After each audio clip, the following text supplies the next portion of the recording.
Hello, and welcome back to the Mental Health Checkup, the podcast where we have real, honest conversations about mental health. No judgment, no pretending, just the thoughts we all experience but don't always talk about. I'm your host, Nico Probst, and if this is your first time tuning in, I'm just a high school student trying to navigate the ups and downs of life, just like you. And if you've been here before, I really appreciate you coming back. It really means a lot. Now, today I want to talk about something that has personally affected me for years, imposter syndrome.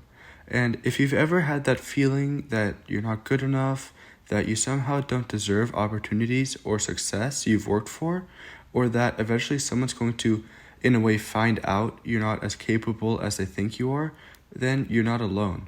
Imposter syndrome has this way of making us doubt ourselves, even when there's clear proof that we're just doing fine. And if while I'm saying this, you feel a sort of realization that you've experienced this before, then I come from a space of full empathy because I've been there. I've always dreamed of becoming a doctor. It's something that I've wanted for a while now, but every time I think about it, there's this little voice in my head that says, "Are you sure you can do it? What if you're not smart enough? What if you can't handle it?" It's frustrating because no matter how much effort I put in, that doubt still finds a way to creep in. And I know I'm not the only one who feels this way. That's why, in this episode, I want to explore what imposter syndrome really is, why it happens, and how we can start breaking free from it. We're also going to look at the science behind why our brain tricks us into feeling this way, and, most importantly, how we can shift our mindset and remind ourselves that we actually do belong. So, let's dive in.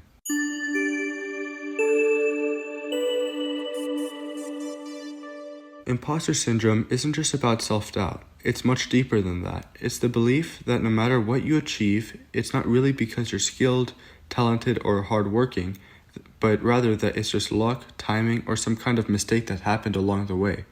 It convinces you that you're not actually qualified or capable, and sooner or later, someone's going to find out and call you out for being a fraud. And what's fascinating is that imposter syndrome doesn't only affect people who are struggling. In fact, some of the most successful individuals in the world have admitted to feeling like frauds. Billie Eilish has talked about feeling like she doesn't deserve her success. Tom Holland has said he sometimes questions whether he's actually talented enough to be in Hollywood. Even Michelle Obama has shared that she spent years wondering whether she really belonged in the spaces she worked so hard for to be in. And then there's Albert Einstein, arguably one of the greatest minds in history. You'd think someone who literally changed the way we understand the universe would feel pretty confident in his intelligence. But even Einstein once wrote that he felt like an involuntary swindler, convinced that people overestimated his brilliance. That's how tricky imposter syndrome is. It's not based on reality, it's based on our fear. It doesn't care how much you've accomplished and how hard you've worked. It finds a way to make you feel like you don't measure up. And for Gen Z, it's even worse. We've grown up in a world where social media constantly shows us other people's success, their college acceptances, their achievements, their perfectly curated lives. When all we see are other people's highlights, it's very easy to feel like we're the ones struggling. Now you might be wondering, why do we actually feel this way? Why does imposter syndrome exist? And there's a good reason for why imposter syndrome affects so many of us. And it doesn't just lie in our confidence. It's actually wired in the way our brains process information. One major reason imposter syndrome hits so hard is perfectionism. When you set impossibly high standards for yourself, even the smallest mistakes can feel like proof that you were never good enough to begin with. Instead of seeing setbacks as part of the learning process, they feel like confirmation that you don't belong. Perfectionism makes it hard to recognize your own success. You might achieve something great, but instead of feeling proud, you tell yourself, "It wasn't that hard," or "anyone could have done this." No matter how much you accomplish, it never feels like enough, because in your mind there's always something you could have done better. This can lead to burnout, anxiety, even avoidance. You might start holding yourself back, not because you're incapable, but because you're afraid of failing.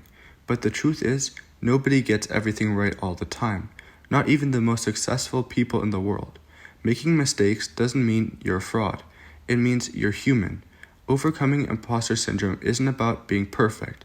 It's about learning to be okay with not being perfect and recognizing that your worth isn't measured by flawlessness, but by your growth and resilience. Another big factor is comparison. And while this may seem obvious that comparison can be something bad, it can be very hard to override this because our brains are naturally wired to compare ourselves with others. I mean, it's a part of how we measure progress. And through evolution and time, this has been a good thing. But in today's world, where we're constantly exposed to social media, we're comparing ourselves all the time.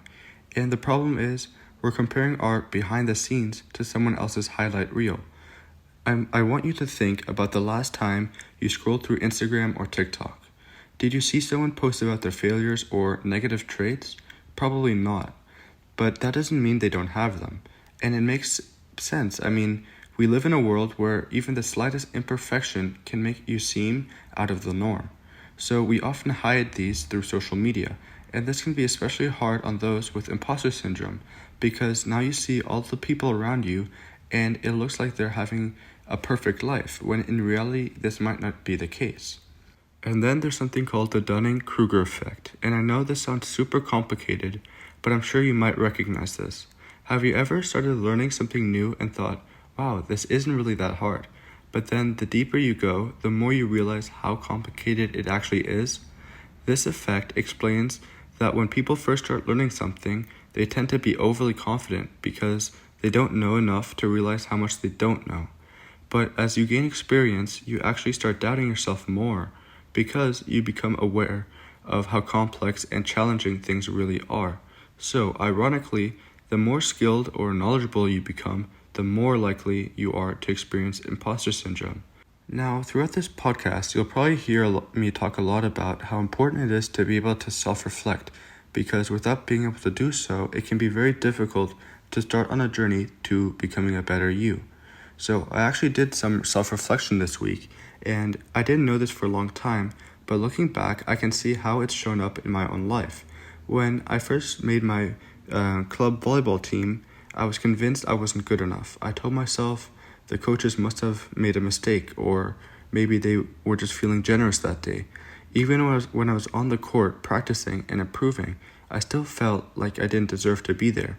But now I understand that I was experiencing imposter syndrome in real time. I had worked hard for that spot, but my brain refused to accept it. And that's what imposter syndrome does. It distorts reality, making you believe that your success isn't valid, even when you've earned it every single bit of it. Now, the good thing is that imposter syndrome doesn't have to be something you're stuck with forever. It's not an unchangeable part of your personality. It's a pattern of thinking. And like any thought pattern, it can be rewired. But it takes time, self-awareness, and a willingness to challenge those nagging doubts that try to tell you that you're not good enough. One powerful way to fight imposter syndrome is to challenge your thoughts directly. When you hear that inner critic whispering, I don't belong here, or I'm not smart enough for this, take a step back and ask yourself, where's the actual proof of that? Most of the time, there isn't any. If you got into that school, you landed that job, if you achieved that goal, it wasn't by accident. It happened because you put in the effort. Your hard work, your skills, and your dedication got you there. Not luck, not a mistake. And for me, it was hard to make that shift in my mentality with volleyball. I remember when I had my first game in my first tournament that I was so nervous, and then my imposter voice kicked in immediately. So I called my friend because I was not able to challenge my thoughts by myself. But with the help of my friend, I could realize that I made it here because of my skill and not because of luck. Now, it's also important to start keeping track of your wins. Imposter syndrome thrives on selective memory. It makes you forget all the things you've accomplished and focuses only on the times you've struggled. To fight back, keep a sort of wins list, if you will, a journal or a note in your phone where you write down things you're most proud of. It doesn't have to be something huge. Maybe you finished a tough assignment. Maybe you spoke up in a class when you usually wouldn't.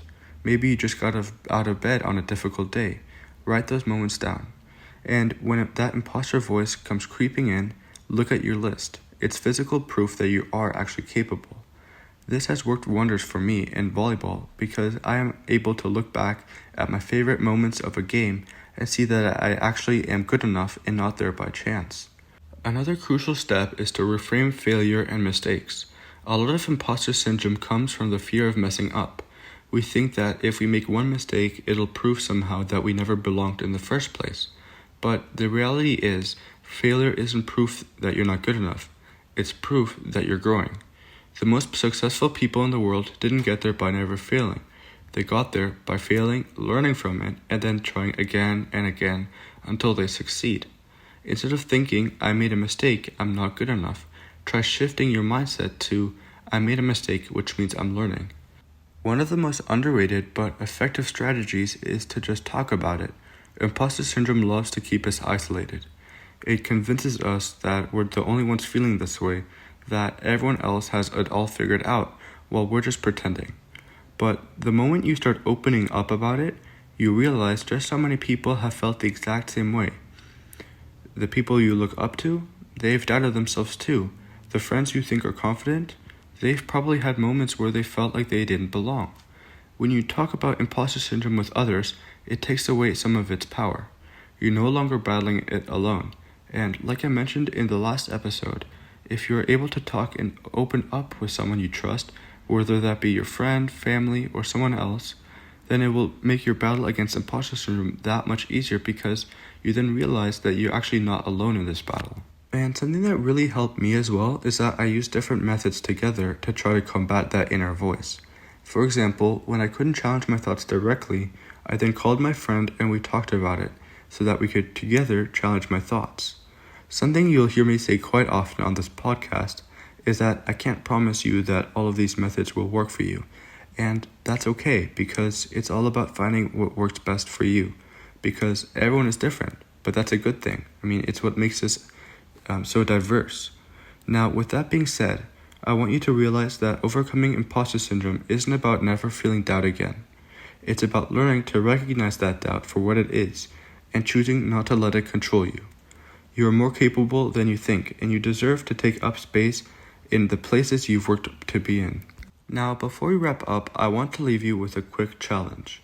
I want you to write down 3 things you're proud of. They don't have to be huge, just moments that make you feel accomplished, even for a second. Maybe you completed a project, made progress on a personal goal, or just pushed through the tough day. Keep that list somewhere you can see it.